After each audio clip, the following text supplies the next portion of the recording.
Halo, Assalamualaikum warahmatullahi wabarakatuh. Perkenalkan, nama saya Sofiana Aisyah dengan NIM 24030070097 dari Prodi Pendidikan Sosiologi dan Antropologi Universitas Negeri Semarang. Saya, pembuat video ini, bertujuan untuk memenuhi tugas UAS dari mata kuliah Masyarakat Desa Kota. Nah, dalam video ini saya akan membahas premanisme. Apa sih sebenarnya premanisme tersebut? Premanisme adalah perilaku yang sering kita temui di lingkungan masyarakat, baik di desa maupun di kota.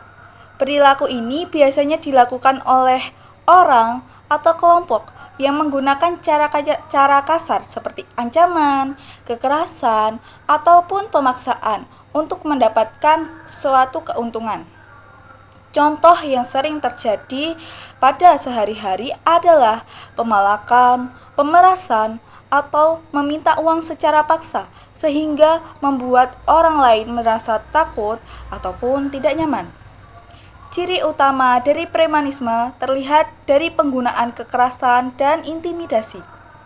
Perilaku yang sering mengancam secara fisik maupun lewat kata-kata agar keinginannya dituruti. Selain itu, premanisme juga biasanya menguasai wilayah-wilayah tertentu seperti pasar, jalanan, maupun tempat parkir. Seolah-olah area tersebut milik mereka. Dari penguasaan wilayah ini muncul praktik pungutan liar, yaitu meminta uang tanpa alasan dan tanpa dasar hukum. Premanisme tidak muncul begitu saja. Ada banyak faktor yang melatar belakangi, terutama masalah ekonomi. Sulit mencari pekerjaan, kemiskinan, dan ketidakadilan sosial membuat sebagian orang merasa terpinggirkan. Akibatnya, mereka memilih jalan premanisme sebagai cara bertahan hidup atau sebagai bentuk pelampiasan rasa kecewa terhadap keadaan. Salah satu contoh premanisme bisa dilihat pada kasus pengamen di kawasan Simpang 5 Semarang. Beberapa pengamen melakukan pemerasan dengan cara memaksa, baik melalui tindakan fisik maupun lewat ucapan. Aksi ini kadang dilakukan secara sendiri, tetapi sering juga secara berkelompok, sehingga membuat sebagian masyarakat dan pengunjung merasa resah dan takut. Untuk mengurangi premanisme, dibutuhkan kerjasama dari berbagai pihak. Pencegahan bisa dilakukan dengan patroli rutin oleh aparat melalui imbauan kepada masyarakat agar tidak memberi uang kepada pengamen yang memaksa, serta meningkatkan kepedulian warga terhadap keamanan lingkungan.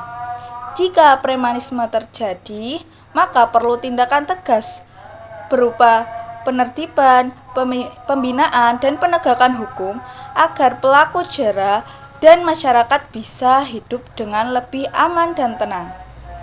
Sebagai penutup, dapat disimpulkan bahwa premanisme merupakan masalah sosial yang masih sering terjadi di tengah masyarakat dan menimbulkan rasa tidak aman. Perilaku ini muncul bukan hanya karena faktor individu, tetapi juga dipengaruhi oleh kondisi ekonomi dan sosial yang belum merata. Oleh karena itu, penanganan premanisme tidak bisa dilakukan oleh aparat saja, melainkan membutuhkan peran serta masyarakat dengan adanya kerjasama, kepedulian, serta penegakan aturan yang tegas dan adil. Diharapkan lingkungan masyarakat dapat menjadi lebih baik dan nyaman bagi semua. Sekian dari saya Sofiana Aisyah dari Prodi Pendidikan Sosiologi dan Antropologi Universitas Negeri Semarang. Saya undur diri. Sekian. Wassalamualaikum warahmatullahi wabarakatuh.